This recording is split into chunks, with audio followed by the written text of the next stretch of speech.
Yeah. Guess what? It's the Modern Relics podcast. I'm still Angel. He's still Lucky. We're still here. Bro, you've done some work to your studio. It looks and sounds amazing. First of all, it's really come together. I like it. So those lights, are they tower lights? Like, are they on their own stands, or do you have them like rope lights like I got behind me? No, tower lights. God, they look good. Yeah, it looks like the Matrix in here. It kind of looks like there's two Jedi on opposite side lightsabering their way toward the middle. I chose the green for the Jedi green. Did you really? Yeah, I was like, yes. I mean, clearly if you switch one of them to red for like Christmas or whatever, but you could also say that's just a battle that's about to happen. Like Darth Maul's over here, you know. And I'm in the middle negotiating. That is how that works. So the dark side of trade negotiations are happening right over there in the studio. Didn't know you were that much of a Lucas fan. He writes just like him too. You should see the pre-show notes. They're incredible. What a dull freaking weird week, but also a crazy week in the news, man. Yeah. I'm going to start us off with my last week. Go ahead. Well, it was just hard to pick like topics because there were so many kind of weird ones that I wanted to cover. And they're all like slightly political, but not quite. Yeah. I mean, they're like, but there was just so much weirdness that like we had to narrow it down this week just for time. I'm not even going to I didn't even watch any movies this week. So I won't. Which I think is the weirdest part, because normally you're like, even when you're drawing and stuff, you got something going on in the background. True. I've actually been watching Wes Huff apologetics kind of videos and debates, so it's like not something to review. He was on Joe Rogan today. It finally dropped, and I was pretty excited about that. So I haven't finished that one yet. I'm gonna finish that up after we're done. But nice. Well, I also got a new pair of eyes, so like if I look prettier, it's because my wife purchased a new camera, because she's actually her and her friend, our friend Stephanie, are starting a new podcast. Oh, nice. And they recorded this morning for their first one. So I think it's going to be called Idaho Truth, if I'm not mistaken. Nice. And it's built off of their nonprofit organization that they are pioneering and getting launched. So it's an answer to a lot of bad podcast information that's been going on in our area. There's a couple of them that will remain unnamed. But that void needed to be filled. Yeah, that void needed to be filled, and it needed to be answered to. And so they have put together, and it came in just in time for the Idaho State Legislature to come into session as of yesterday. So Beautiful. They're going to be covering a lot of those topics. But you were saying that let's talk about your week. You had so we'll start with a high note. I received a phone call from my father today between meetings, so I took the call. Got a pencil and pop a little bit. It was the first day he got to try out his Christmas present. So for those of you that may or may not have been aware, I built my dad his dream pistol. He's always wanted a SIG 226. And I don't know much about single action, double action guns because I don't shoot them a lot. I'm like a polymer hero, right? So I wrote him a letter because he's retiring this year. And it was Christmas. And you heard about the sickness last week, so I won't regale you, but it was very difficult to get up for the big event, right?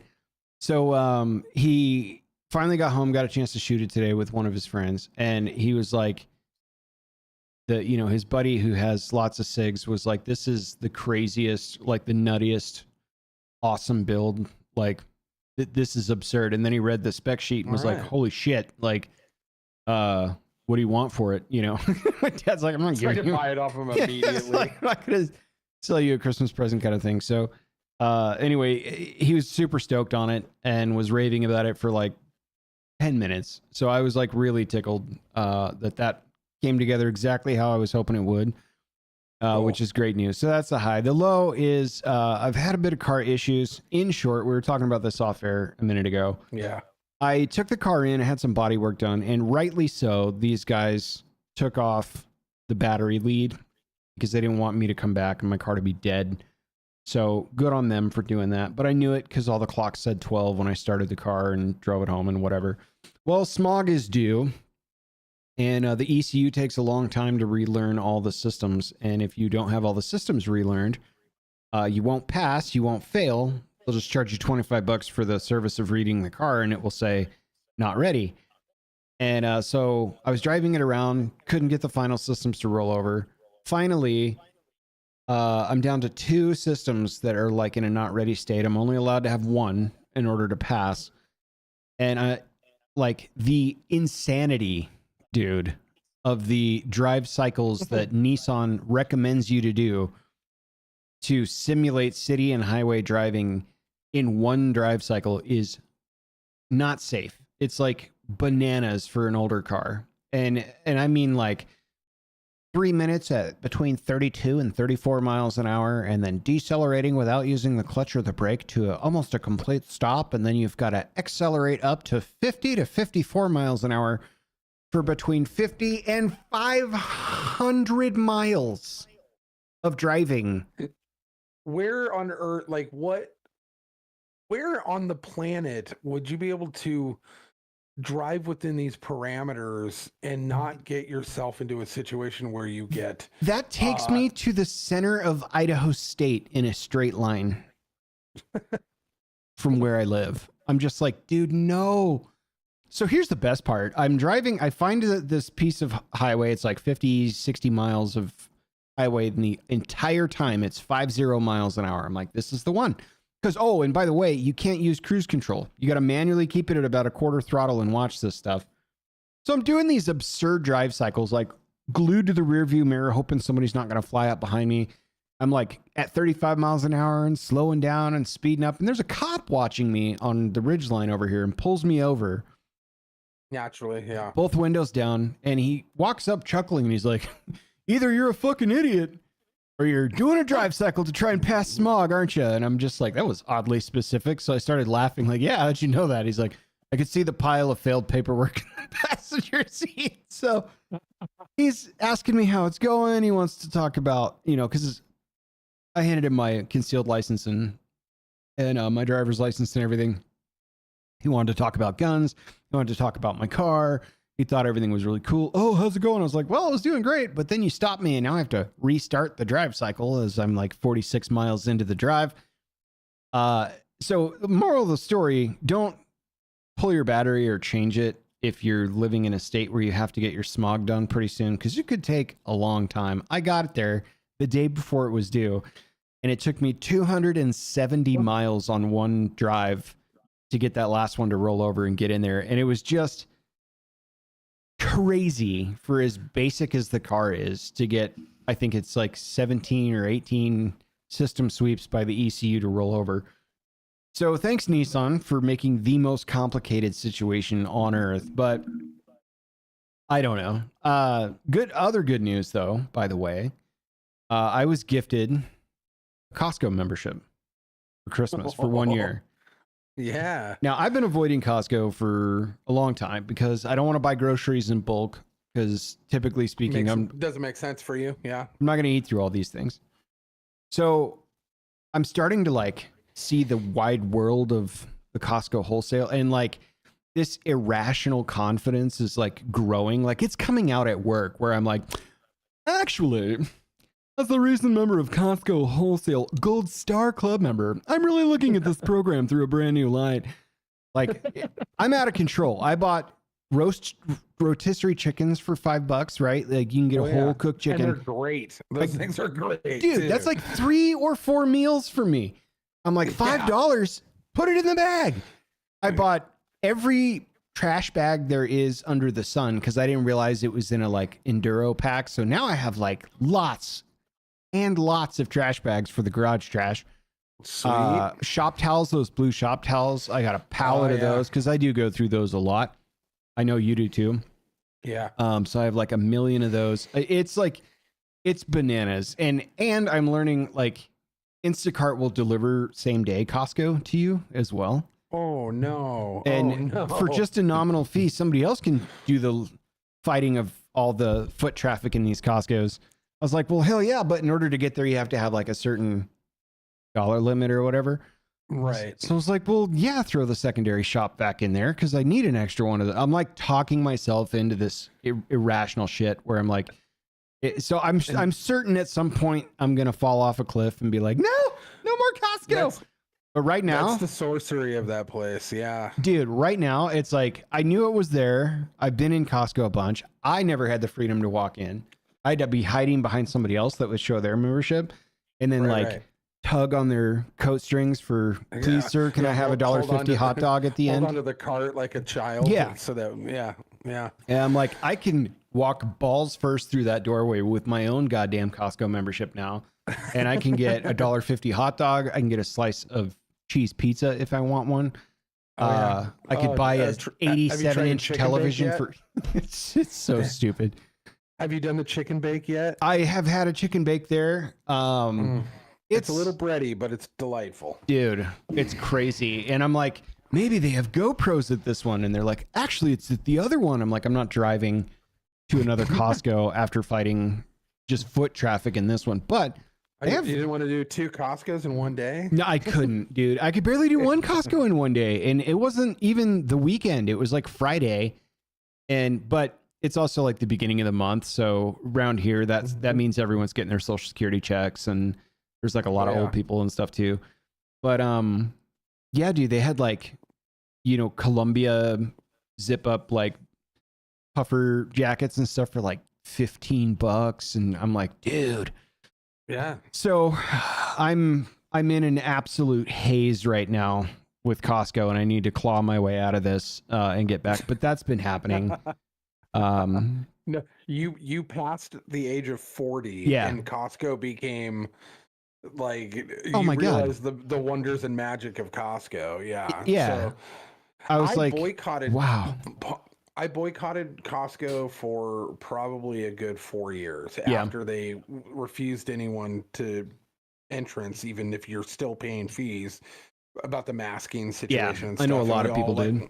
We all shook our fists but like my business, I like, it's the best place to buy those blue shop towels. Yeah. And so I would send my manager so I didn't have to go in there and look like the hypocrite. But now, time has passed, and Erin goes into Costco, but she and Oliver will like make a race of it. They'll pull into the parking lot and set a timer to see how fast they can get all the items and get out. And I think they've done it in 9 minutes. That's absurd. So, yeah, because I mean, plus, you got to know where shit's at. For an hour. Yeah, because they change stuff around. That I think it's designed to lock you in and buy more stuff. To be honest with you, but oh yeah, for sure. I've got an interesting relationship history with Costco in that, like, I too was not thrilled at the fact that like I wasn't a Costco member, so I wasn't shopping there. But they were turning folks away for the mask stuff, which I thought was absolutely stupid. And then, but also for 2 decades, they've been supporting our soup kitchen, our nonprofit that we ran for a long time, where like we would get, the same day expiry, like baked goods and muffins and like whole bean coffees and different stuff they would just donate, which was cool. And they didn't have to. And so like, it's always kind of like a love-hate thing. But as a shopper there, like my eyes have been open, but it's like a different level of fighting with people in the aisles, dude. It's bananas. So anyway, that's been my week. People are tired of hearing about my Costco excitement. I'm sure of it, especially at work, because I'm like, guess what I got? I got a Costco membership. So everyone's like, yeah, we've been there for our whole lives. But anyway, that's my big excitement mode. No, I'm a sucker for Costco, man. I hate to admit it, but those places, like, first of all, I've always thought, and I probably shouldn't announce this, but I think it's been 15 years since, maybe even longer, 20 years since I talked about this, but I've always thought a Costco would make a perfect zombie apocalypse fortress because there's no windows. You have like the tire and mechanic shop right there, probably cars available under bay doors. There's fuel nearby on the other end of the parking lot. car batteries.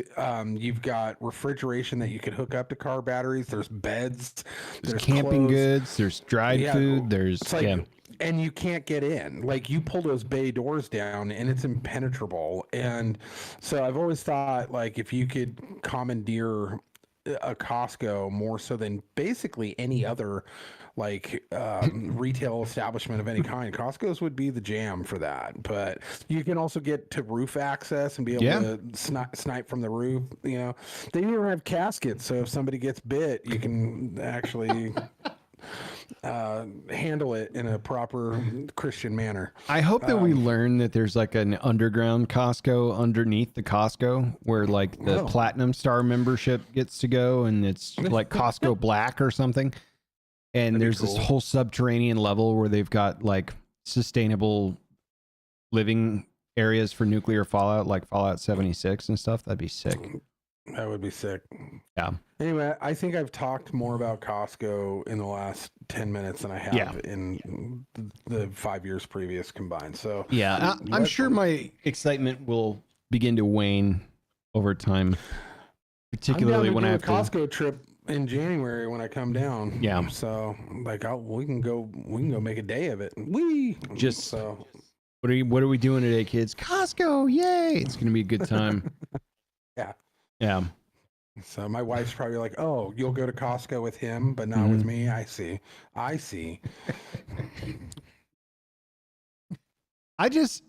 That each time I've been in there, and I swear this is my last Costco point tonight. Each time I've been in there with somebody else, maybe like I want them to wear like a headband with like one of those like springs on the top, and then affixed to the spring is like a giant arrow pointing down.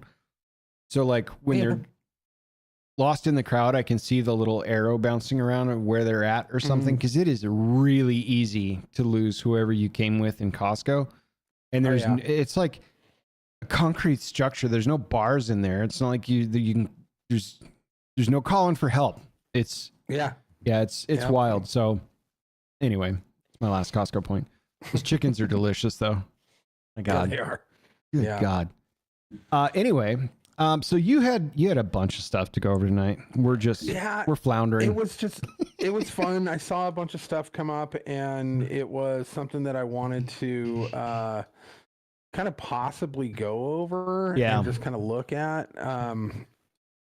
Maybe returning Physic to where we found him, unemployed in Greenland. Yeah.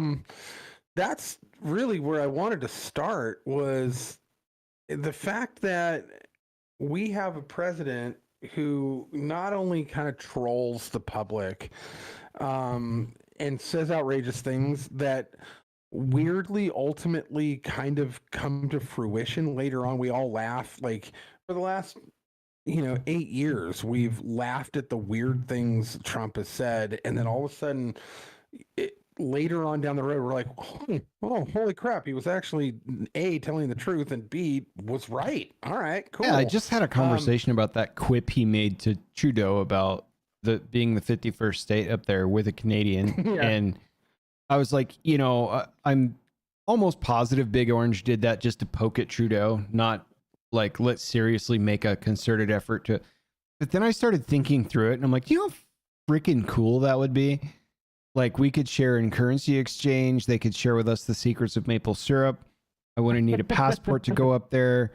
Like, I don't know if the voting ratio would be worth it for us, though. The natural resource. Well, the current polls say the Conservatives are up 4-2, like 40% to 20. That might so be the case. We'll see. I mean, there's that whole problem, I think, with them on like the Eastern Canada side wanting to succeed, and they don't like they have their own and all that. Yeah. So the kind of the French Quarter of it all is always been contentious. Yeah. Anyway, back to Greenland. Greenland.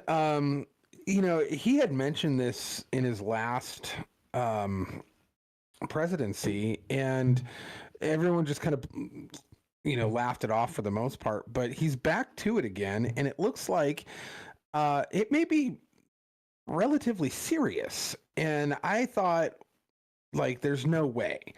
But according to some of the reports I've seen, apparently the people of Denmark are actually kind of for it, even if their government is kind of teetering, going, no, you can't do that. And they're like, well, the people are going to vote for it because they've already voted to secede from the Dutch. And so now they are possibly going to be leaning into, hey, it'd be really good to be under the American umbrella for us as a people. Mhm. And apparently, Greenland is one of the highest resource rich areas in the world. And it is also strategically placed. And it's there's a lot of benefits to taking it in a Guam kind of fashion, in a Virgin Islands kind of purchase, that kind of realm. Now, does it become part of the continental United States, such as Hawaii or Alaska? Who knows? It might kind of be kind of a Puerto Rico, Guam, Virgin Islands kind of scenario. But there's a team out there that includes Donald Trump Jr. And from what I think Charlie Kirk and a couple of other people are actually in Greenland right now trying to negotiate a buy. And it's probably the funniest thing I've ever heard for us in our lifetime to go, yeah, we're gonna buy all of Greenland. We're gonna buy Greenland. Could you imagine? Like, do you think Canada would feel really boxed in? They're like, America's coming for us because that quip to Trudeau and the impending tariffs, while they're shuffling the cards on, and we'll get to this later, on who's going to be the next majority leader for prime minister from their party until an election is called, kind of shit. Like, right. And then suddenly Greenland goes up for sale and we pounce on it. Like, do you think they'd start to get a little nervous, our neighbors upstairs? I don't know. I think it'd be sick. Like, we'd have Alaska, we'd have Greenland, we'd have Hawaii. Next would be Newfoundland, and then from there it's just Nova Scotia on, and we just take it. And then but yeah, I mean, I don't think I would visit as often. It's very cold because Greenland is covered in ice, and Iceland is like where stuff grows, right? That's from what I've been told, yes. But Greenland's actually it's so big that it's a huge landmass. Right, that there's actually a lot of like agriculture there in the southern portions of it and stuff. So, but the northern portions of it are all basically glacier, and but yeah, it's apparently mineral rich and tons of resources and giant suppositories of oil, all sorts of stuff. So suppositories? Definitely. Yeah. Yes. Is that what you said? That almost sounds better than repositories. Yeah, repositories, not suppositories. I would prefer it.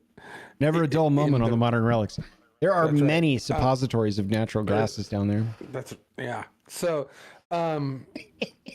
but yeah, it's mineral and gas and oil rich, and so there's a lot of benefits to us having it. It would also kind of keep us in a position where we would be less reliant on oil and gas from Russia or from the Middle East, which would definitely turn the tide in our favor as far as independency goes, and also remove dependency from those other regions. There's so much to it that it would actually be it's a joke on paper. It looks funny on paper, but if you actually kind of read into it, I don't think it would be a bad deal. And I think that the people of Greenland are also kind of going, we wouldn't mind being under the umbrella of the United States. It would actually benefit us greatly to do so. So I don't know. We shall see, huh? Yeah, I think it would probably be a net positive overall. Unless they do the Puerto Rico thing where it's like, yeah, but we're going to refuse stateship because we don't want to pay taxes, and you could build all the army bases and McDonald's here you want, but we're, so just kind of depending on how that goes. But, yeah. Well, Puerto Rico is there almost entirely strategically for a military operation. No, for sure. So, I mean, it doesn't have very many resources to really extract from. It is literally just so that we can have a base there. No, Essentially. but I just mean the gamification of them refusing state ship over and over and over because they don't want to pay taxes. and that may well be, but in trade for, you know, gas and oil and not being dependent on anybody else, it might be worth it in the long run to just say, yeah, you're your own kind of Puerto Rico thing, as long as this deal keeps going. And we, you know, and now, and I don't necessarily know the science deep enough. I have a more than an educated guess, but I'm not an expert on it. But I think most of our dependence on trade for crude oils is voluntary and political. Like we have enough resources in the continental United States to be completely independent. We're just not using our own supply, more or less, in favor of.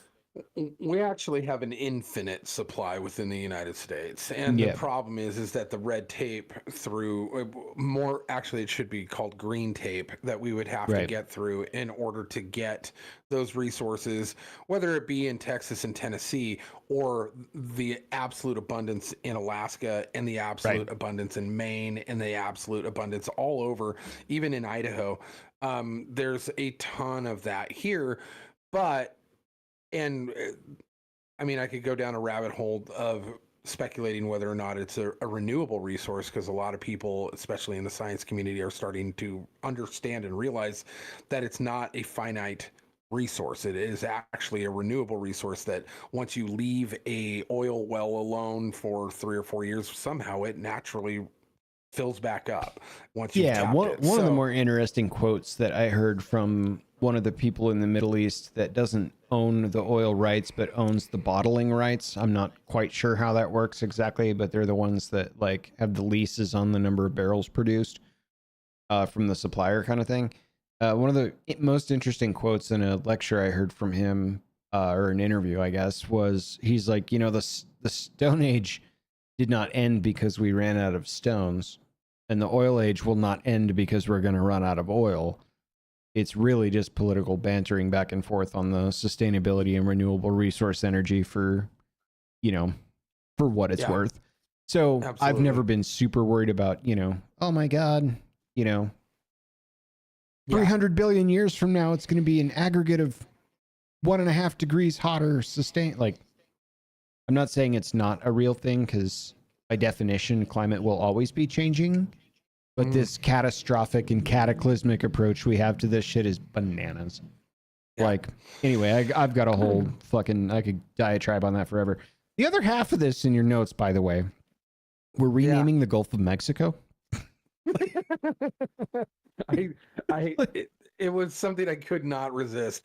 That got announced by President Trump today, and I don't know where he was, but he put it out there and said one of the things he's going to do when he steps into the Oval Office is he's going to rename the Gulf of Mexico. And I didn't know that was possible. I didn't know presidents could do that. Yeah. I have no idea how he's going to get this done. I'm kind of all for it, because he wants to rename the Gulf of Mexico the Gulf of America. There it is. And I'm about it. I don't know why. I think it's just like, and it will only cost Trumpian. 300 Freedom Eagles to do it, which I think is a bargain. I mean, hell, if you'd like, what the fuck do I know? When I was in school, we had 9 planets. Water. Yeah. Like there were 9 planets when I went to school, and now there's like a Pluton, and is it a planet? Is it not? So if scientists can just stave off entire planets, I think presidents can rename the Gulf of Mexico to the Gulf of America, I suppose. Yeah. Yeah. Just a weird move, though, don't you think? Like what motivates that? I had no idea what the prompt was for that, but I think that it's basically kind of, I think, part of the overtaking of the border and just going, no, this is our water. This is our border. We're gonna, and for them to come through just on a symbolic level. Yeah. For anyone trying to illegally cross over into this country through the Gulf of Mexico is now you're going to be illegally crossing through the Gulf of America. And I think it's more of a symbolic kind of gesture to kind of go, no, no, no, no, no, we're taking control of this area again. And it's been out of control for too long, and now we're going to go over the top and just go, nope, here's a wall, this is the Gulf of America, you know, every visa's out, like all of it. And just I mean, does this affect anything other than the name? No, but the symbolism behind it is probably the greater move. I could see that. It is funny though. Yeah. Like, and that's par for the course for Trump is the humor element to the fact that the man has thrown out just the most wild concepts that people all laugh at first, and they go, huh, never thought about that. Right. Can we do it? Should we do it? Like, what is the, you know, and that's, I think. Does anyone in politics ever say, should we? I mean, that's fair. That's fair. Yeah. That's politics and science. There's never a should we. It's always can we. Yeah. So, but yeah. I don't even know how to respond to that other than that's kind of funny. I'm kind of looking forward to it. Yeah. Just for the reaction. Just, I know that there's going to be a shrieking reaction to it, and for no reason. Because I mean, what does it bother anybody to rename it the Gulf of America other than the fact that you just don't like him as a person? Well, and you think that it's him flexing and throwing his nuts on things, which that's what he's doing. So I bought a house in a state where my driveway has a small piece of like unknown ownership. It's like this void between the state of Nevada and the beginning of my driveway where I am in charge of this small piece of property and the structure on it. That's what I own. So I will henceforth rename it the Great Southern Nevada American Divide, even though it's like probably 1.5 inches worth of concrete that separates the city property from mine. So I think I'm going to rename that in spirit of this. Just keep it full of water and call it the Gulf of Nevada. Dude, I want so bad to dig a moat and the state won't let me. So hard I want one and they won't let me. Yeah. I digress. Yeah. So this is really interesting too. Like this Vegas bombing stuff, like trying to unpack this, by the way, I've been asked about this a lot because people that know me. I was going to let you take the lead on this since you're the local. Yeah. And you watched Sean Ryan too, so I kind of wanted to get your take and feed on this. I mean, like, first of all, didn't happen anywhere near me, and so it was. I drive by it quite a bit though. Like, when I'm down there. Like it was definitely like local news hubbub around the situation, and the conflicting stories are what's crushing me on this a little bit because. Was this a targeted attack? Was this whatever? Now there's stories coming out that the guy was stationed in like Germany, but from here and was just home for the holidays. And then it came out that like his wife served him divorce papers like 48 hours before this took place. And to me, like watching the security footage of this Cybertruck explode, it looked like a bunch of New Year's fireworks went off in this thing. Like it wasn't, you know, oh, he has access to this explosive device from, you know, being in, I think he was a Green Beret or an Army Ranger or something like that. Yeah. There's just so much, like the news cycles now, bro, don't know what to say. It's just keyword, this, situation, hot take. There's no cohesive storyline to any of this. And the problem is we'll never get through it before we move on to the next fucking tragedy. Like, you know, have we really solved the assassination attempts on Donald Trump yet? Are we even looking anymore? Nope. Like, so I don't know. Right? Like, and I don't know where we're going to get with this, but to me, if anything, it looked like an accident or a suicide attempt, not a targeted terrorist attack, or that thing would have really gone kaboom. And frankly, if you were going to look for maximum damage in an environment like that, you likely would not have put a bomb in a fucking Tesla Cybertruck because those are bulletproof. Right. You know what I mean? Mm-hmm. Like, remember, I'm of the age where I remember the Ryder truck in front of the Oklahoma City building. Oh yeah, me too. Maximum damage with a fertilizer bomb. Like that was terrorism. That was domestic terrorism, right? That act of killing that many people with that truck in that fashion was very targeted. I didn't see it with this, but I don't have the whole story, but I'm okay. I could, for another time and another day, I would love to go over the Timothy Veigh bombing. You think it was a setup? Well, it wasn't physically possible for that truck to have done what it did. Yeah. And I was waiting for your reaction.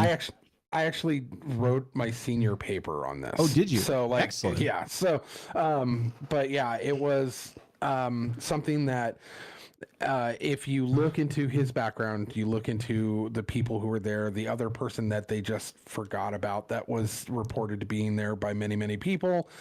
The fact that they emptied out the building the day before, there's a lot to it that went on that we could go on and on and on about, but that's for another time. With this particular case, a lot of things don't add up. And one of the things is that it was a rental. Yep. The car was a rental, and it was through like kind of an Airbnb type app, but for cars. Yep. Where it's somebody's physical vehicle. So somebody owned that car and they rented it out. And then it was the same one that the guy in Louisiana, same company, and on top, which isn't really a tie-in, but it's just an odd coincidence if we're looking at coincidences. Yeah, the fact that it's an app that's owned by people is slightly more suspect, but on its face, it's no different than two things happening at two different sides of the country at the same time, and both were using a budget rent-a-car. Right. You know, yeah. But if you pull back though, and you go to a Sean Ryan episode from about a month ago, where a female, and I can't remember her name, you might look her up, but the she CIA was, targeter lady. Yeah. And she basically said in January you're going to see multiple Al Qaeda and ISIS attacks. Yeah. Now, this guy has been described as a Trump supporter, as somebody who was completely coherent and happy. He was not somebody who was talking weird. Nothing was going on in his life. He also shot himself before the bomb went off. But also that makes no sense. There's people talking about the self-piloting of the car and that maybe he shot himself beforehand, but there was no, people who've studied the tapes said there was no registration of the firearm prior to the explosion. And from when I say suicide, I mean a ruled suicide attempt more than anything else. Or if it was a suicide, it was more of a cry for help. But and that he was stationed at Fort Bragg with the guy in Louisiana. Yeah. And on top of that, that's where Justin Rauth, the Rauth guy, the guy who tried to assassinate Trump at the golf course, not the one at the rally, but at the golf course. Yeah. He had spent like 200 some odd days at Fort Bragg trying to recruit people for ISIS and for Al Qaeda, spending multiple overnights there. Yeah. And during the time frame that both those gentlemen were there, also weirdly enough, this guy from the Vegas bombing was also on a TV show years ago with none other than Tim Kennedy himself in a super soldier TV show where they were teamed up together and ended up winning handily winning. And Tim Kennedy was actually, who's also been kind of exposed as not having done everything that he claimed to have done, but that's also another story. But I saw an interview with him where he was like, I had no idea until I saw the video and his picture came up and I realized I know that guy. I spent time with that guy. Right. And, there's just too many weird, odd things. None of it makes sense. And I think it's distractionary. There's people who want to speculate that dude is not even dead, that the body in the car itself, the DNA didn't match his own child. There's a whole bunch of things that are going on that I think are meant to be confusing. I think the whole thing was meant to be confusing, and to stir everyone up, to start pointing at each other and going, who's involved? like, was it your team or my team? Like, who did this? Why did they do it? And I don't know. I am like you, very bummed that we will never probably find out what actually happened here. It pisses me off that, like, if somebody's motivated and angry enough, they will do one of those deep dive investigations and then try to find a finance partner to make it a documentary, so that 15 or 20 years from now, somebody will try their best to get to the bottom of whatever we're talking about today. Because that's the world we live in, you know. It just, there's too many incomplete pieces. But yeah, a lot of it didn't make sense on the headlines we were reading about it initially. I was like, this is not what I'm seeing on the tape. And it's bananas that, like, this is where technology is kind of cool. Like, 40 years ago, if something like this happened, we wouldn't have the camera angles, the immediate coverage, you know what I mean? Like, we wouldn't get to see, we would take the headline as gospel and be like, I don't know, I guess that's what happened. So, right. You know, now we live in a digital age where we can cyber sleuth everything that comes within our eyesight, and the internet can pick it apart, and experts can pick it apart, but it doesn't really matter if the narrative just keeps going in one direction. Like, the news cycle, like you said, is so schizophrenic that it's literally like talking to a person with schizophrenia, like you're a counselor, and you're like, okay, what did you mean by this? Let's try to make cohesion of your thoughts. And they're all over the place, and then they move on to the next topic, and they're over here immediately. Like, I mean, in the last month, right? And we talked about this. Like, we said, shit's gonna get really weird all the way up to inauguration. Like, this isn't gonna stop. We knew that there were threats, not just from that lady saying it on the Sean Ryan show, but we knew there were a lot of threats that we surmised, at least on election night. Sorry, that footage is gone forever, but you guys will have to take our word for it. Thanks, YouTube. We surmised that night that, like, it's more likely than not that the ISIS folks and the ilk of the terrorism around the globe are probably going to take a big step back if Trump wins, because it's not a real good time when you have a strong leader to attack, you know, America in any way. Right. Or it's going to get real chaotic and real crazy on the way up. And I feel like there's a lot of that going on, whether it's foreign influenced, if it's our team versus their team influence, wherever this is coming from. But just think about the last pair of assassination attempts, ton of defrauding of public figures, a lot of that UHC CEO getting offed. You know what I'm saying? Like Diddy. Right. I mean, no, I'm just kidding. But like there's a lot of weird, sudden shit that's just spiraling in the news cycles out of control toward, you know, a new government coming in. So I don't know what to make of it, but it doesn't really stack up. And yeah, I hope more comes out. I doubt more will come out. Right. Now, that all being said, there was a more recent Sean Ryan episode where a guy claims he got an email. Yeah. Now, I didn't watch the episode. I just saw clips of it, and people are bouncing back and forth whether or not they even believe that the email, because although Sean Ryan had him on there, from what I gather is that guy has been debunked previously with other things that he made claims about. Mm-hmm. So this, you know, the speculation of whether or not the email is even true or consistent is up for grabs. And so I haven't really invested too much time into it. I didn't know if you had seen that episode of Sean Ryan. I haven't. It's in the queue. I've seen the clips as well. I think there's, you know, I don't know what it is about polite society that wants to knock everybody off their high horse when they're riding high. Like, you become target number one. I don't know if it's because everyone loves a comeback story, you know, but like, it seems like when things are going. But not just the email piece of this, but Sean Ryan's credibility is now being attacked by a lot of people, I'm noticing. And there's this rising boom of people that, you know, he's been very open about his coming out of the SEALs and working in the CIA as a contractor for a long time. he struggled with alcohol for quite a bit and also with drugs. Like he was going to the seedy parts of town and running cocaine and using assets for personal gain at that point through the CIA years at some time because he had a problem that he needed to overcome.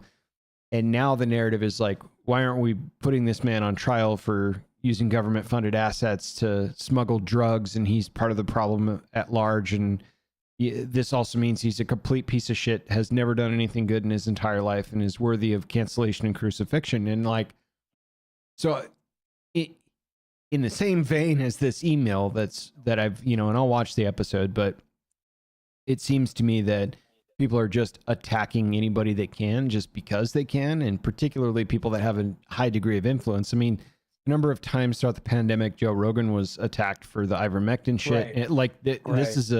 This is a stale and moldy playbook that you can expect, but it is happening. So I don't know, but hopefully after I get through that entirety, we'll figure out, is this person and using Sean as a, his platform as a place to shill bullshit? Are they debunking more stuff? Like, what's the case here? But even Sean Ryan's come under attack by a lot of, internet warriors. So yeah. One area where the predictability of craziness did not happen was we just surpassed the 4-year anniversary of January 6th. We sure did. And there was a lot of speculation as to what could happen that day, right? Yep. And it looks like nothing. Nothing. A lot of nothing. A whole lot of nothing. Like, it went about as smoothly as as it could have, right? So I mean, like, they certainly, as certifications go, like, this should have been one of the more contentious ones because the person who had to certify the votes was, as always, is the vice president.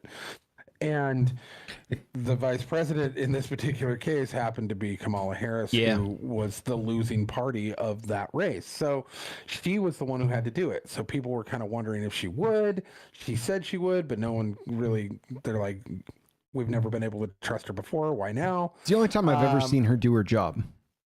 Right. Ever. And so that was something that was kind of surprising, that there was no drama.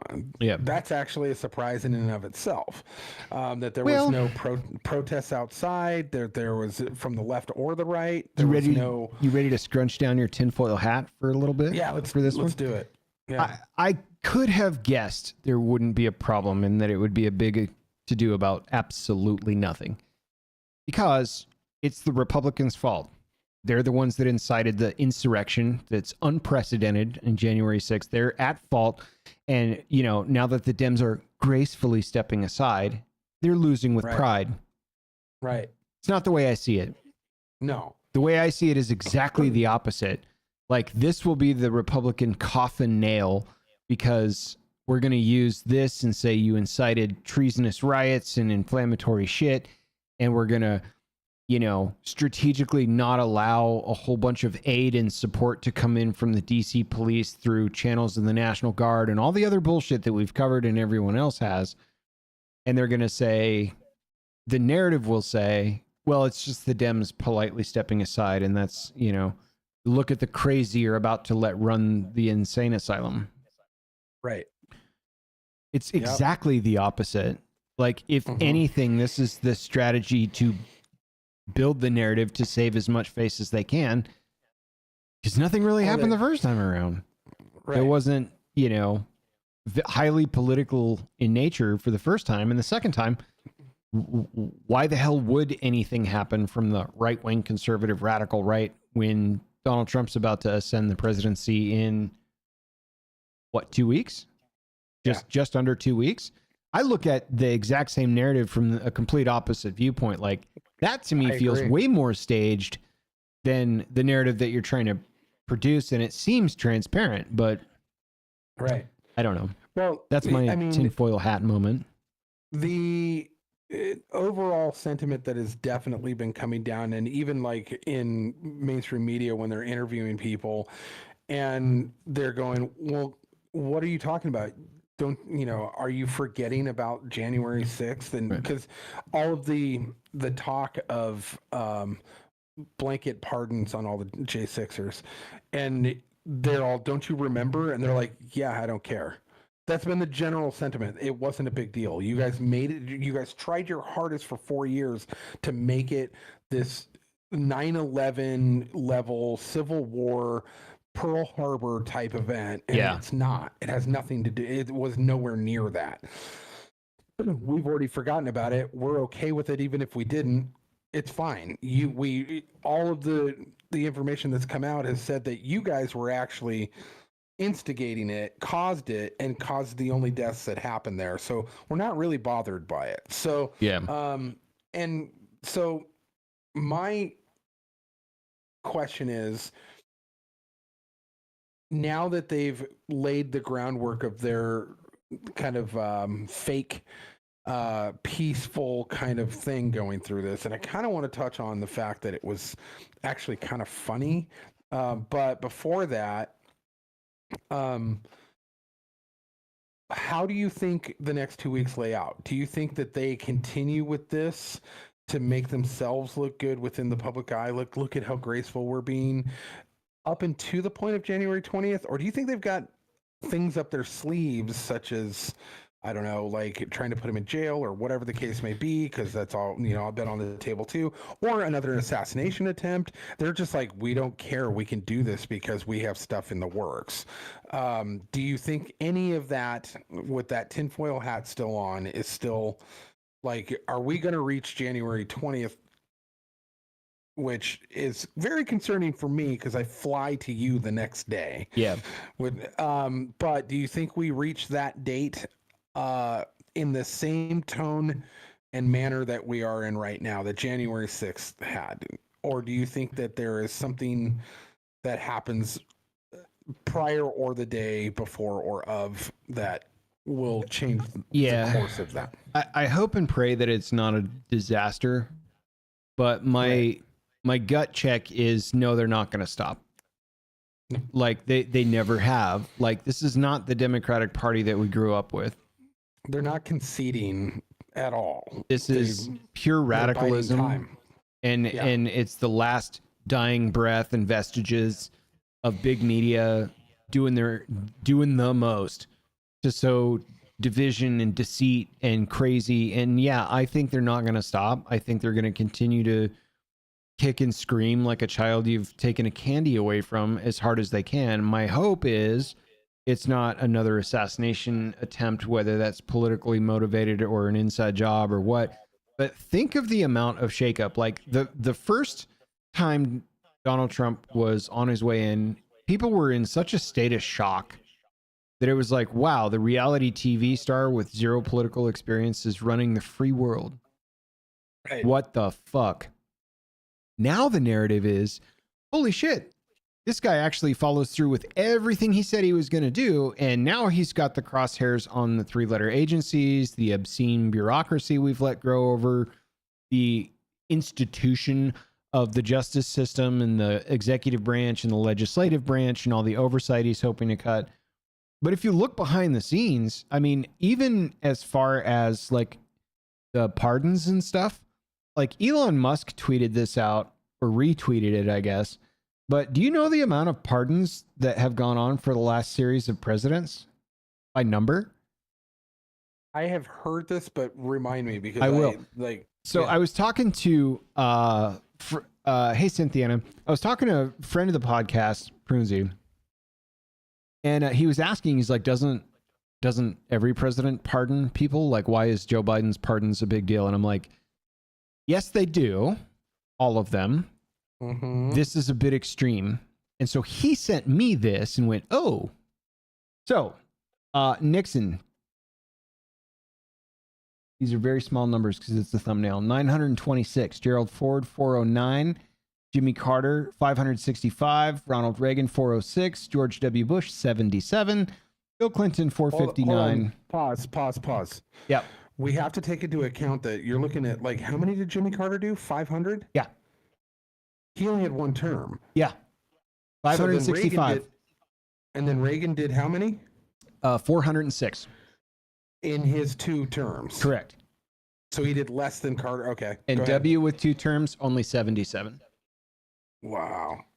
Bill Clinton, 459. George W. Bush. Oh, okay, so that was George H.W. Bush was 77. Right. George W. Bush, 200 on the nose. Barack Obama, 1,927. Donald Trump, 237. And Joe Biden, are you ready? 8,062 pardons. I'm out of words. Like, I didn't even know that. I had no idea. 8,000. That's why I told him, just watch. The extremity of this is why it's making news circles. This is fucking stupid. The one that mattered to us was us taking a look at his son, right? Because it's like, well, why are you pardoning him for shit into the future? That seems weird. You know, why is it oddly going all the way back to a specific time in 2014? That seems odd. 8,000 pardons and climbing is why stuff like that should raise more than eyebrows when you look at the lengths in which this new Democrat Party will go to drive the last vestiges of their point home. God damn it, or else. So yeah, I'm not super stoked on the next couple weeks, dude. To be honest, I see a pattern of behavior where they're going to continue to lash back, and it's hell or high water, or my way or the highway, or whatever platitude you want to throw in there. It makes it kind of a scary time. My original point is that I hope it doesn't lead to bombings and shootings, and like I've up to my gills with dealing with that type of tragedy, and I think we're all there, and it's unnecessary. But no, I don't think they're going to stop. Tinfoil hat on and all. I hope they do, but I don't think they're going to. Well, and I don't trust any of them. I 100% agree with you on all of it. But one of the things that like is a compare and contrast is the fact that they're shrieking about Trump pardoning the J6ers. The people who walked through the rotunda did nothing. They just walked through, and there's probably a handful of them that probably broke a law. But most of these people did not. And the thousands of people that they're trying to get a bunch of them right at the last minute too. But the fact that they're going after the J6ers and the fact that these people were not criminals and they're shrieking about that. At the same time, Biden is actually releasing Al-Qaeda members and Taliban members from Gitmo. And is giving them pardons, and they have no problem with that. They're like, absolutely, let them go. They're good people. Let them go. Because we're all just racists for disagreeing with the narrative. I mean, that's the. It is backwards. It is Orwellian 1984 doublespeak. It is insane to me that we're even in and that's why I agree with you. I don't think they're going to give up. I don't think they're going to stop. I don't think any of that's going to happen. I think they're going to continue to go because they don't have a choice but to keep moving to prove that point. Yeah. And the narrative of look at how graceful we're stepping aside, we're proving our point, is the public facing narrative they're going to continue to produce. Right. Look at how nice we were. Yep. Yep. Yeah. So that, however, sadly, I realize that's an extremely pessimistic outlook, and I try my best to be a logic forward realist with this stuff. But how can you not, when you take a look back at just a brief history and all the ingredients that are leading up to now the opposition is prepared with what Donald Trump is capable of doing, how furious they're going to lash back even harder this time with a little more knowledge of what they're up against, a little more, clutching of pearls with how much is going to get cut. And we're seeing this in Canada right now as well, which we'll get to. But I don't see it pumping the brakes, bro.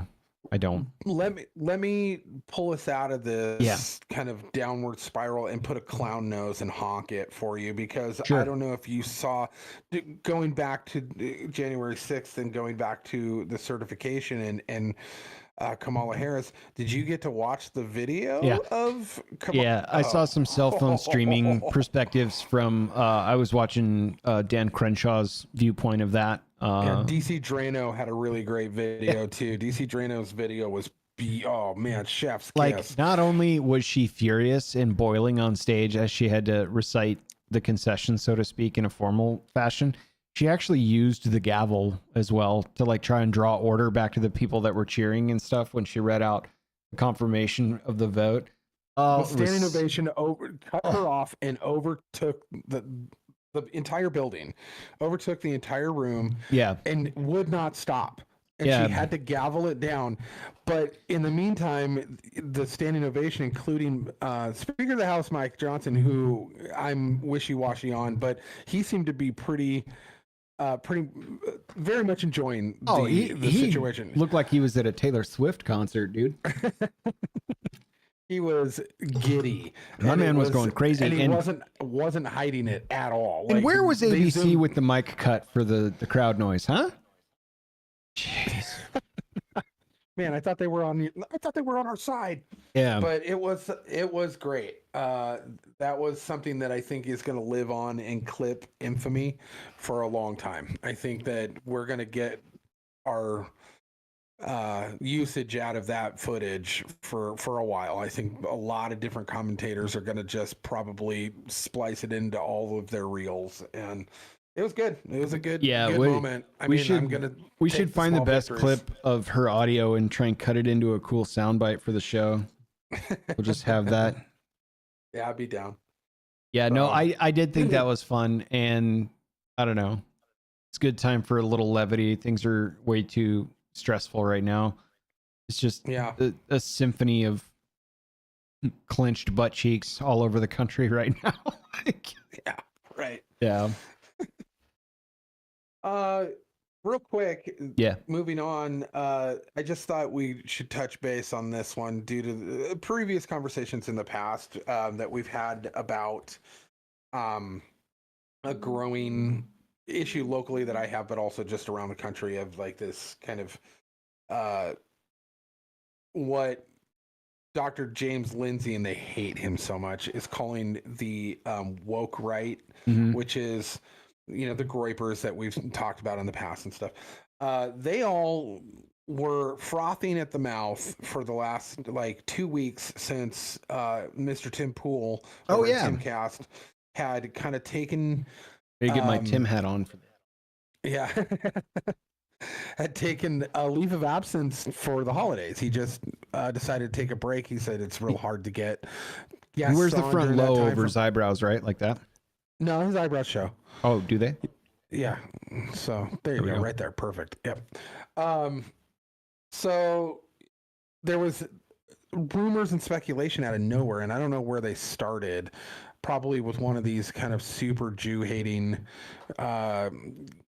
groups, Nick Fuentes types and those guys who all started spreading the rumor, even to like normal journalism, that Tim Pool was in a financial way, which he's been talking about loosely. He's not in a bad spot, but he's had to make some cuts and do some things due to like the Tenet situation going under and all the other elements that kind of, background stuff. And he's like got brick and mortars he's trying to put up and all sorts of, he's putting his money and investing in areas, and he's had to do some layoffs and is totally fine. Everything's cruising right along, but he's also under the gun because he's, about to have a baby for this. He's going to be a father for the first time. He's going to get married. All of these things are coming into play all at the same time. So he's a little afraid at the edges, and was, last night, like, they had all speculated and started spreading the rumors for weeks that Tim Pool was selling to the Jews. Right. Oh, he's selling out. He's a Zionist shill. He just wants his shekels. And so they all said that he was selling to the Daily Wire, that the Daily Wire was purchasing Timcast, and that he was going to be working for them under their umbrella, and they were just going to kind of give him his own autonomy through their kind of organization. Turns out none of that was true. Not even a little bit. Apparently, he had said it on a show and also on an after show and said this isn't happening. But last night, he definitively said it at the end of the night during Super Chats. He goes, "All right, let me clear this up. I didn't sell to the Jews. I'm not taking Jew money. Like, this is crazy. Stop all these anti-Semitic, like Nick Fuentes types. Like, you guys, I'm not doing that. And even if I did, who cares? But I'm not." But also, the Daily Wire has one Jew. Why are you guys all worked up about it? And so he's not selling to the Jews. And that I just wanted to point that out and rub it in their noses and just say. Also, sorry, like, besides maybe a different audience of, like, you know, a different alternative audience, like, what really would the Daily Wire want to do with his show other than increase their reach and give him more reach and put him under contract to run the same show? Like, I mean, if it's a pure financial move, great. You know, like, we've seen this a ton of stuff. The Ringer with Spotify, Joe Rogan and Spotify, like, you know, but I don't know. I don't know why people should take that for, you know, like it means something. Who cares? Who gives a shit? I don't know. Well, it does to the people who think that the Jews are running the world. So, but wait, the Jews aren't running the world?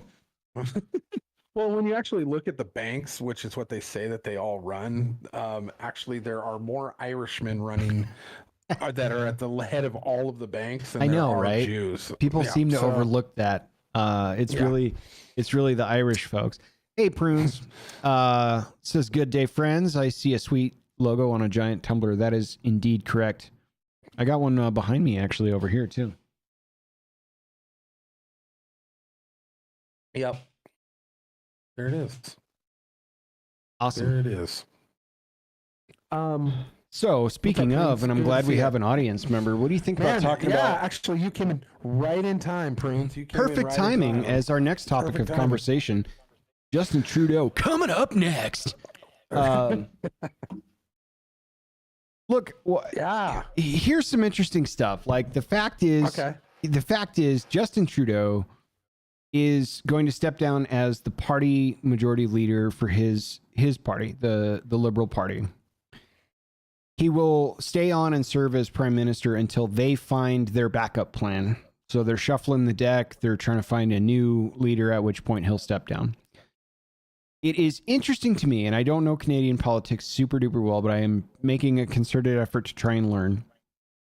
It is super interesting to me that some of the other party leaders that have been propping up Justin Trudeau for years and being very supportive and complicit in all of his radicalized decision making and stuff, from my perspective, they are all waiting on their pensions to mature in February. And he has pushed out the government's ability to do any work while they're searching for a replacement until March. So it is interesting that people that are very platitude forward, like Jagmeet Singh for the New Democratic Party, who's distancing himself and saying that, you know, we should pull Justin Trudeau out of this, is the guy that's been really backing him up from their perspective at the New Democratic Party. But I did listen to a interview with Pierre Poilievre recently, and I've been passively following this guy for a couple of years now because his clips are legendary on YouTube. They really are. The Apple one is the one that I love that one. Yeah, he reminds me a lot of Trey Gowdy in a way, where he's just got like the perfect zinger, but it's also like the dead on truth, you know, kind of thing. Right. And he's excited that if an election were held in Canada right now, that he would, by all the poll measurements, likely be the next prime minister. I almost said president.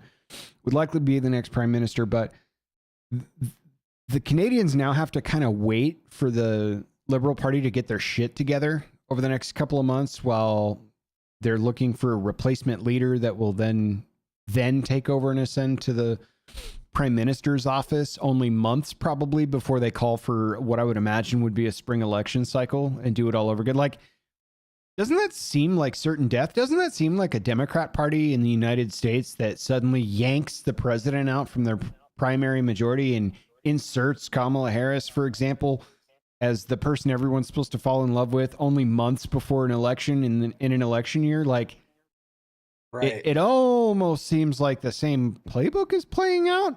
But one thing he did say, Poliver, I'm gonna fuck that up forever.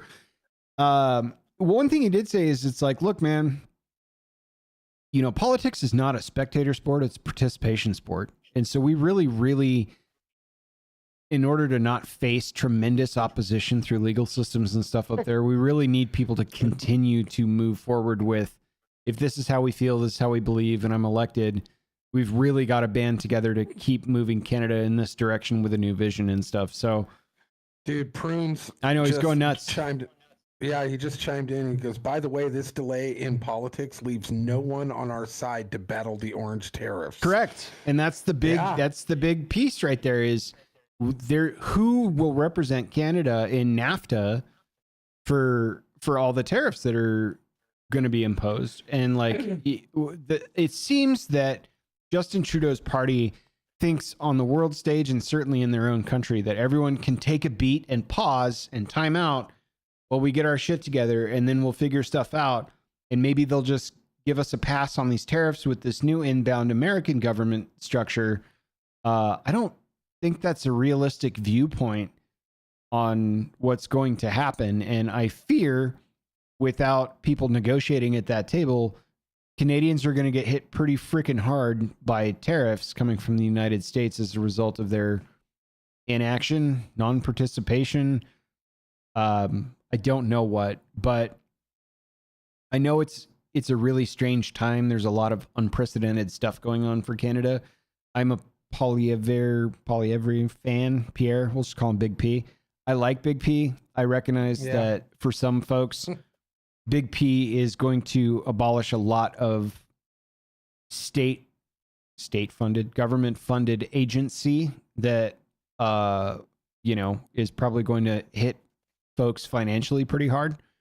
Yeah. Because they're trying, Big P's idea to quell some of their budget overreach in the billions is to, hack and slash and, axe taxes, but change a few things where they're funding stuff they shouldn't. The war in Ukraine, like, he's not a real big fan of that, pulling back. So it's kind of the same playbook we had to decipher through American politics on a different scale. But it is weird that Trudeau seems unfazed, and he's just like, yeah, I'm just going to stay on until they figure their shit out. And I really fought for you the whole time. I hope you guys remember that. Anyway, deuces, I'm out. And all of the people that are now saying, oh God, we need a new party leader because he's going to get killed. The polls are going to say Trudeau would lose an election. We can't lose again. We want to win another time. So let's remove him. Now they're distancing themselves when it's politically okay to do so. But let's not forget, these guys supported every one of those policies going up to now. So I have a lot of distrust with some of the party members there, specifically Jagmeet Singh, because he's the one I've been researching a lot. But it's a house of cards over there, and it's starting to come down. Their finance minister quit last week suddenly, and a week and a half later, Trudeau announces he'll be stepping down. So yeah, wild shit in Canada. The maple syrup is flying around up there right now. It's crazy. Tim Hortons is going nuts. I don't know what's going on. Prune says that Pierre is very charismatic and is saying that saying what we want to hear, but his party line typically is to axe the tax and axe the spending. Yeah. And I'm kind of on the same ticket as that. So I don't, I've always been kind of a fan of him, but it's all lip service until action comes into play. And he hasn't, if he becomes PM, then, we'll see if that action actually helps you guys out or not. And that's why I brought that quote up, is I think he's dead on. He's like, look, if I'm elected tonight, I can't do shit if people don't continue to support this effort. Like, do you know how much political miring in the mud I'm going to face trying to get stuff done? It won't be for lack of trying, but this will take time. And it's a participation sport. It's not a spectator sport. So we can't lose momentum if we have enough now where the polls say they think I'm going to win.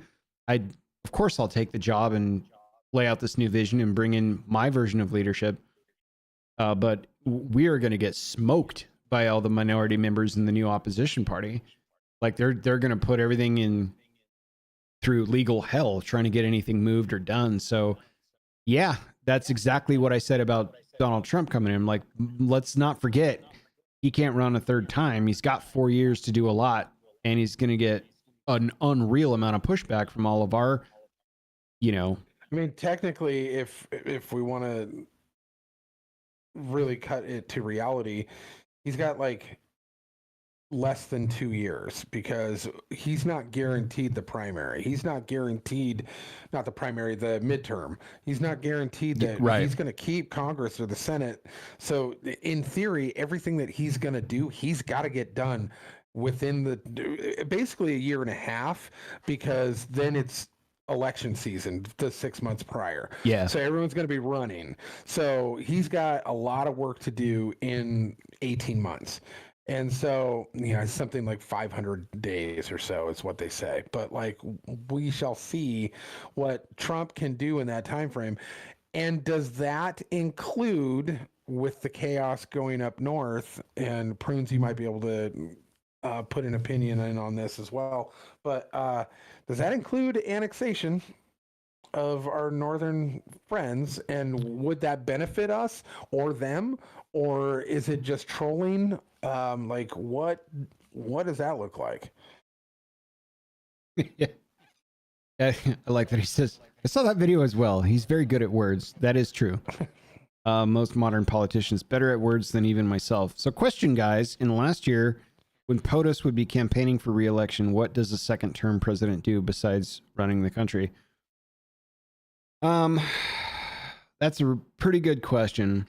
A lot of the stuff in one-term presidencies are, in my opinion, it's the new opposition president comes in and tries to undo a lot of stuff. And we saw that with Border Patrol. We saw that with the wall. We saw that with a lot of healthcare initiatives. We saw that with a shitload of wild moves on the world stage, including the withdrawal from Afghanistan, whereby I still maintain the UN and all of our allies and everyone on the world stage probably lost a whole bunch of trust and faith in America, because we were the ones that said, by our hand, we will never let this part of the world become a hub for terrorism again. And overnight, they're cutting women and children's heads off when we pull, so it's a lot of destroying what the guy did in front of you. Two-term presidents are more legacy driven, right? That's where you see a lot of laws come into play. You see a lot of state, federal to state initiatives being signed, and not just the ones that involve the exchange of money because of a hurricane or a natural disaster. So that's kind of the common half of a two-term presidency. Half of the first term is basically tearing down what the previous administration did as much as possible without getting yourself into trouble, to appease to your base. And then the second half of that is a careful build up to see if you can get a majority vote to get that second term. And then the second term is gloves off. We're going to, at this point, implement as whatever we can in a 4-year period, because I've got nothing to lose. Correct. So plus minus the midterms borking you up if the seats in the House change and things get vetoed along the way. But yes. Right. Yeah. Yep. So, and they kind of calculate it that way. They know that they've got a campaign in that first term in order to get a second term. But if they get that second term, it's like, okay, I got nothing to run against. So basically I can implement whatever my party or my principles or whatever governing system controls me like a puppet, whatever they want, I get to do that in the next 4 years. And that's what Obama did. You saw that in his second term. It became real ugly in his second term. And the first term was fairly mild in comparison. I mean, they come out swinging a little bit, and then they chill out for like 2.5 years, and then they go. So, God, I hope so, Prunes, dude. He said so. Canada and Greenland are joining America in a world near you. That's Coming up next. Yeah. Like we did cover that earlier on. Yeah. that would be so sick.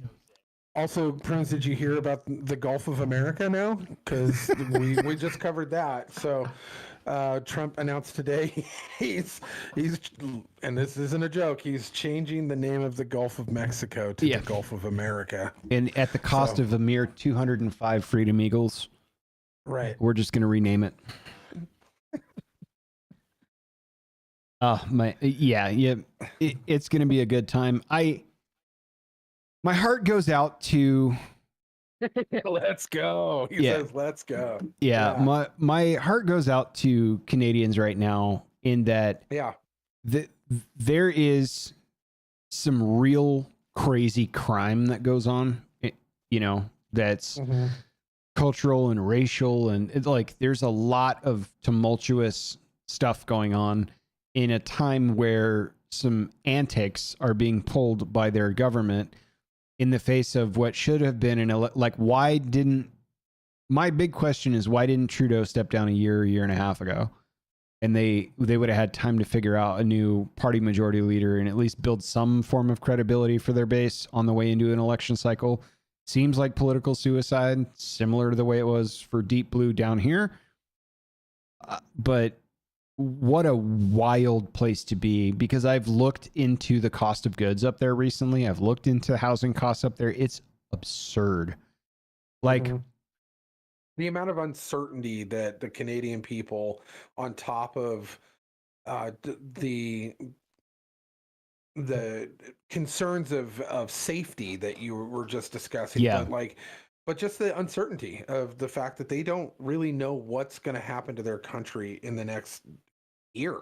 Yeah. It could flip completely in a different direction, upside down and sideways in a year, and they have no idea how things are going to play out. And I still can't wrap my head around the fact that there's no term stop points. They can call for an election whenever they want, kind of thing. Yeah. And I'm really trying to learn that system so I can better understand it. Because to me, it's like some weird hybrid of like a democratic process mixed with like the way England does stuff and a House of Commons, and there's a whole like French side of things that wants to have their own stuff. And so I'm really trying.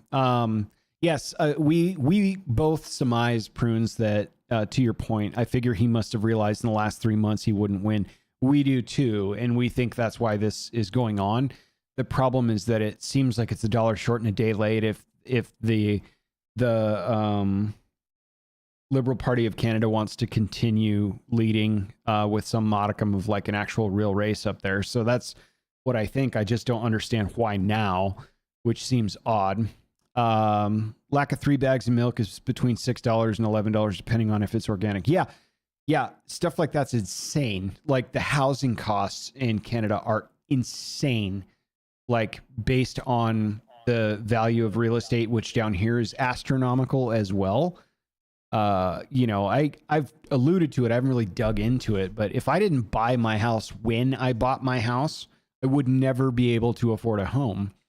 And I bought at the absolute most expensive point that you could buy a house for the market that I'm in, at the pinnacle. Has not even touched as high as it was, and spent through the nose on it at the lowest possible APR.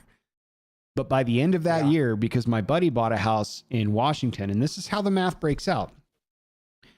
I bought a house at, let's call it 2,200 square feet, right? And I think his is 2,201. Like it's a 1 square foot difference. I don't have an HOA. I don't have a master plan community fee. And my homeowner's taxes are pretty low, but I bought at an APR rate of 3.5% and locked that in for 30 years on my loan term. I, at the same time, bought a couple of points down on that so that I could lock it in at out of pocket, because I went all in. I mean, the highest possible cash value for an asset that may or may not appreciate was a call that I made. 7.5 months later, my buddy bought his house, same size plus 1 square foot, in a community that does have a homeowners association fee in a different state where the interest rate was north of 7.5%. His monthly payment for his house is $4,700 a month. And for the same house, more or less, except I have a pool. like, thank God he's a dual income household, because there's no shot I'd be able to afford that. You know, that's where we're at highs. And then I compare that to Canada, and not even in metro markets. And it's like, it would take you guys dozens, if not hundreds of years to save up for a house based on the wage per capita in those same areas. It's bananas, bro.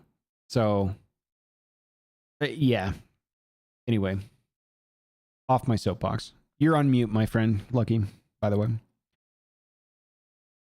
Prune says, circle back to this. Right. Our bullshit system is 25-year max mortgage with terms only locked for a maximum of 5 years at a time. Our interest rate was 2.49% 5 years ago. It is likely doubled that now at 5%.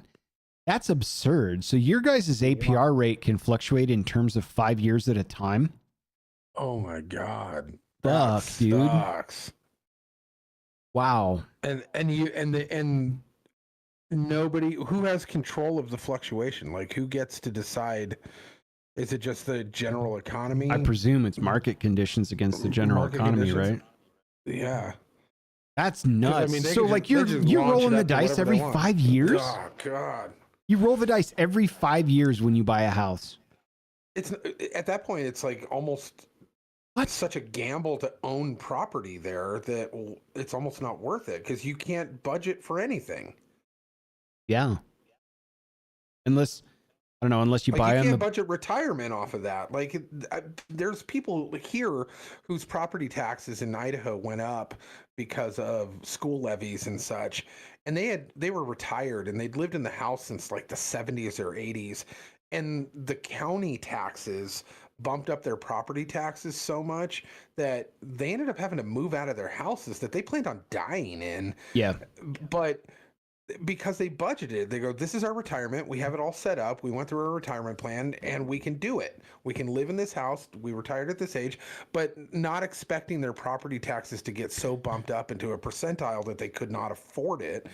But when you're like dangling on a wire every 5 years, like what do you do? Like try to buy a house on the border of the Yukon territories where nobody fucking lives? Like, that's dude. Crazy.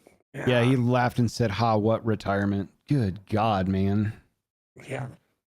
Yeah, so, that's my point, though, is like, it is a wild time for our friends up north in the face of inbound tariffs and not being able to negotiate on a unified front for that, and the antics of the current political structure being, I guess, furloughed, and I don't know what word they use for it, but furloughed until March while it's February that most of the party majority leaders' pensions start to mature, and it's pretty gross up there. So if Poilievre is the right guy for the long term, I think it's going to be quite painful up front financially, but I hope that it's not a catastrophe. And I hope that if enough people get behind that and he is elected, that it's a smooth transition and that it has some immediate results because, politicians are politicians. A lot of words could be said. A lot of action could have not been taken. So I don't know. Right. Yeah, that's the word I was thinking of. Prorogued, Poilievre. I don't know. So, yeah, Canada, man. Lots of stuff going on up there. It's not just Timbits. It's not just Timbits and sunshine. Although it should be. Have you ever had Timbits, dude? Oh my God, they're donut holes from Tim Hortons. Oh, Tim Hortons, Timbits. Okay, dude, that makes sense now. It should be a crime how good those things are. Yeah, I want to. Yeah, I'm not allowed in Canada, so I forgot about that. Yeah, they do let me. So someone's gonna have to import me some Timbits, because dude. Okay, so in Indiana there's a Tim Hortons in Indiana in Fort Wayne, Indiana. I know that because I went there. Dude, my dad lives in Indiana. Yeah, I gotta go there. There's at least one nuclear hot coffee. By the way, I mean it's like 300 degrees. I don't know how they do it, It but has to be. It's Canadian coffee. Yeah, I get they'll probably let me in, but I'm definitely getting pulled into a room for a couple of hours while they comb my social media. This was about like, the it's just not even tattooing work, right? Yeah, Yeah. it was like our 6th wedding anniversary or something like that. So it's been a while, but like I know for a fact that like they're gonna think I'm working. They're gonna go, oh, you're tattooing and you didn't get a permit. So we're gonna check your social media to see if you're if you've been posting anything about it. So they'll stick us in a room for a couple of hours and make a big fuss about it, and then they'll eventually let us in, but with like the we're keeping an eye on you kind of attitude. And yeah, so, but I would love to go up there for some hockey. I'd love to go up there for some Tim Hortons. Yeah, last time I was there, dude, was in Victoria, which is beautiful. Yeah, that's the only place I've ever been is Victoria twice, and I loved it. Yeah, it was fun. Like I've been to Vancouver a couple of times, but most of my why I probably shouldn't be let into Canada stories come from the fact that at some point in history, and maybe it is still such, that you could legally drink alcohol at 19 years old up there. And so like we would go snowboarding at like Kimberley, and we'd do tours from Kimberley to Whistler to Kelowna and hang out, and we would just get super faded and be obnoxious Americans and get into bar fights and go snowboarding at all hours of the day and night. And it was amazing back then. And then we would just come home dead broke and hungover. And it was funny because each time you cross a border, Canada would be like, how many are you? We're like, there's 3 of us. What are you doing here? We're going to go snowboarding. How much money do you have on you? Oh, like $400 or $500. Have fun. Enjoy Canada. On the way back, they're like, they didn't even check your fucking passport. The Americans would pull you aside, and they would find those natural suppositories, as we talked about with Greenland. I mean, it was like a chore to get home. But yeah, I used to get into all kinds of trouble up there and probably shouldn't be let back in, but I do like it up there. It was very, very pretty. And that was back in the time when I used to snowboard a lot. Now I live where there's no damn snow at all. Quickly catching up on chat real quick, dude. So be smooth if the current leader's peacing out for the election. Yep. If I ever make it back there, gotta try this place called Mr. Puffs. It's like donut holes that are filled with different fillings. Fuck yeah. That sounds great. LOL, Montreal's dirty AF. Yeah, true. And Quebec drinking age is 18 years old. Man. Good God, man. There's some poor decision making there, huh? Yeah. 2 days out of high school and you're getting faded at the local bar legally. And then I got pulled in once going to the United States and upstate New York, pulled several times coming in back home. Yeah. The American Border Patrol is bananas. Although down in the South, lucky, it is super funny. Like, you ever go through a checkpoint, just a random America to America checkpoint? Mm-hmm. It was, I think, during Obama's time. I was driving through one. We stopped. There's all these guys that were like, just standing around. They're all looking at their phones. They're not even paying attention. Right. And they're just like, "Yeah, what's your name?" And he was, it's Angel. He looks up, awfully white for that name, but he's like, "Who's the current president?" I'm like, "An asshole." He's like, "All right, you can go." Just kept going. It was fun. Yeah, we my cousin and I used to be cable guys and satellite dish installers down near the border. Yeah. And so we would have to go through those border patrol stops. And we would, after we got done installing everything, we'd be driving through the desert, like just smoking joints and like be high as hell driving through. Yeah. And they didn't care. Yeah. But I did, speaking of snowboarding, took Oliver and one of his buddies to go snowboarding up at Schweitzer. Nice. To do night snowboarding for his birthday. And it was weird. I was the parent in the lodge. I didn't go boarding with them. I sat in the lodge, got some drawing done.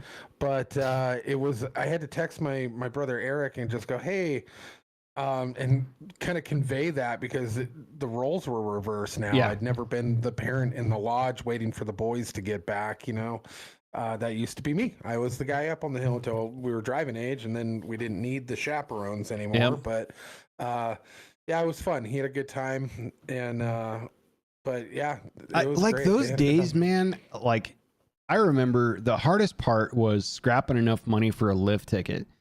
Right. Like we had enough gasoline in one of the cars with the homies to always make it there and back just barely, and like we could pool resources and basically eat a loaf of bread because we didn't have enough money for a sack lunch. But it was always like, could we afford a lift ticket today? Because I think they were like 30 or 40 bucks a day pass kind of thing. But we would stretch out as long as we'd go up there. And those were good days, even though I'm glad they're behind me. Schweitzer has night boarding for $18. Oh, that's nice. Is it like a youth fee or is that just 18 bucks?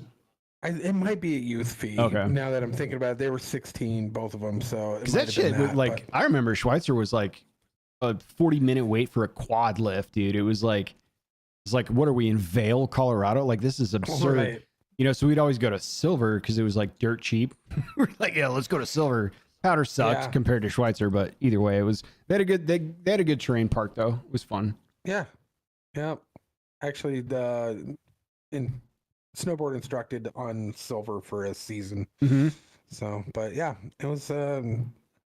I don't know if I've got the legs for it anymore. I gotta start doing. We got gym memberships, so we're gonna be going to 24-hour fitness place here in town by the mall, and I need to do something about that because I realize I can't, like, the idea of going snowboarding now, like, I was at least delusional a couple years ago. Mm-hmm. Like, I'm still young, I could still do it. Now the idea of it, I'm like, that sounds like it will kill me, and I don't want to do that. I don't want to be there. I want to be in a position where I can actually like go, oh no, let me throw some boots on and throw a board on and let's go. Like, so that's how I treat firearms and motorcycles. It's like, well, these are perishable skills, so I got to stay on it or I'm going to wind up just fizzling out into oblivion. But on the snowboarding front, the last time I went, I had a brilliant first run, and then by run 2 I was like, oh, stuff's starting to hurt, and then the next day it was like, I can't walk. I only got 3 runs out of the day, and the third one was mostly me going ass over tea kettle, and I'm like, I used to be good at this. Yeah.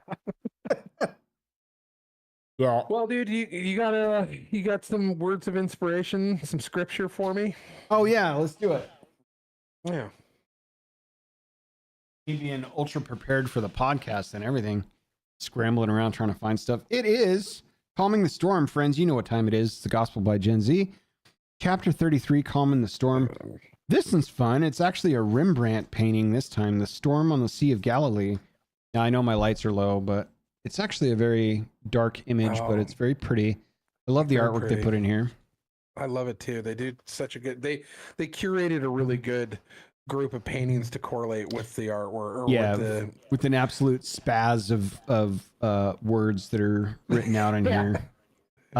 It's a great yin and yang. All right, Calming the Storm. Holy Blood and his fam got into a boat and he took a nap. Then the sea and the wind were being extra and playing too much. The disciples didn't pass God's vibe check and were caught lacking and were stressing hard. So they woke him and said, bruh, you just going to let the storm cook? For they were afraid they were going to take the L and be unalived by the sea and wind. So Jesus said to the storm, bro, chill. And the storm said, say less, and stopped vibing. Then Jesus told them, have more chill, for it is not that serious, trust. And they said, bro, what? How was that not difficult for him? In fact, it was barely an inconvenience, so they were shook. And he said, hold up, is he him? And he is. Yeah. Amen. There you go. So this book is bananas. Yeah. Chapter 34 next week will be I Am Not Worthy. I can't wait for that. That's beautiful. Let's see. Okay, so quickly catching up. I'm not sure if you've talked wrestling on the podcast. Actually, I know the answers. I've listened to them all. I'm actually considering looking into DDP yoga. Nice. Yeah. Segment has the best words. It's true. Dude, Diamond Dallas Page yoga would be the sauce. Yeah. I think we have talked a little bit about it with like TV show stuff. Oh, yeah. We covered Mr. McMahon, right? We did. Yeah. And then I think something else early on too, but no, like I think all of it is switched over to Netflix now. Like it's not on any other channel. Netflix bought them out entirely. Yep. So now Raw and everything's on Netflix, and it's like weekly shows there. Mm-hmm. So I haven't really tapped into that yet because I'm a decade to 2 decades behind on like what actually Like, happens. who was your guy last time you watched wrestling? Who was your fan favorite guy? Probably, man, when I was a kid, Yeah. I don't know. I really liked Tatanka, and the Undertaker. Yes. And then Absolutely. yeah. And then actually later on, I kind of like Sting because I didn't like the team up guy, and then the Hardy Boys and the Hardy Boys were rad because also I had a big crush on Lita. Yeah. I mean, we all did. Yeah. Yeah. She, like the rock and roll girl. Yeah. Yeah. Well, I mean, she like made famous the whale tail, which was something that as a 18 to 20-year-old, I was like, that's the hottest thing I've ever seen. Yeah. I don't know why. How is this on television right now? Yeah. Yeah. Yeah, dude. So, I liked when I was much younger, I liked the Hitman Bret Hart, another Canadian. Oh, good. Yeah. I liked the Hitman. I liked Shawn Michaels. Like Undertaker is the greatest of all time to me. Like, right. Yeah. keeping character for that long and just being a general badass. And then there were like some weird quirky picks. Like I liked when Goldust would like kick people in the nuts and be weird and stuff. And it was like, oh dude, this guy's a psycho. Get him the hell out of here. But it just kind of fell off somewhere. Like our buddy Dan is like super into it and stuff. And I like some of the retired guys podcasts now. I know Prunes has been checking it out. Chris Jericho is incredible. True. Stone Cold, but just the stories of how business was conducted back then, like listening to them finally open up about this has been really crazy to like listen to them talk about what they went through just to do what they did, and so yeah, but I haven't really watched wrestling in a number of years. Like I wouldn't know any of the WWE superstars now. Like, unless it's like The Rock or like the John Cena guy that I've seen in movies and shit, like I probably wouldn't know anybody. Even those two dudes are like kind of out now. There's this one guy that has a regular name, and he's kind of like the bigwig now, and he's on the cover of like the Netflix Raw image that they have on Netflix right now. But I don't even know his name. So yeah. I don't know. It might be fun to check back in with wrestling and just see how it is. Yeah.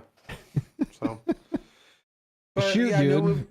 No movie reviews this week. Yep. I had like I said, I've been listening to apologetics videos and debates and on YouTube, and so it's been far more kind of in that realm. Yeah, a lot of Wesley Huff inspired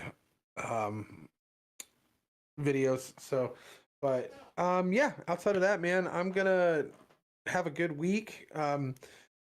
I think we got one more Tuesday before I'm back down there. Sounds about right. Yeah, and I think I fly in on a Tuesday. So, but if I'm not mistaken, I get in relatively early because it's a direct flight. All that being said, it also is the day after the inauguration. Yep. So it is. Everything's tentatively planned. Yeah. Right? Yeah, I'm booking appointments. I'm getting things planned to get down there. Tickets are bought, all of it, but who knows? Yep. This country's crazy. So, Cody Rhodes, that's the guy. He's right. Cody Rhodes is the big, yeah. So. Oh, he's Goldust's brother. There you go. Weird. So the Rhodes family must just be like wrestling royalty then. Yeah. Yeah. Because I think their dad was like a wrestling star in the 70s or 80s or something too. Probably. But anyway. Yeah. All right, dude. Well, all things considered, we will have a great time when you're down here, provided nothing crazy pops off. Should be fun. Yep. Should be some good food and good times. We may have a guest on the podcast that week. We'll see how that goes. Cool. So yeah, dude. Any last words or words of wisdom from you? No, I'm all out of wisdom. It's like I'm out of wisdom tonight. I'm going to bed. Yeah. I'm old now. No, I'm gonna go smoke a teriyaki. Going teriyaki on rice tonight, but I'm gonna go smoke a teriyaki tri-tip. So, dude, sick. Yeah. Awesome. All right. Well, that's it for Lucky I'm Angel. Have a good night, everybody. Thank you, everybody.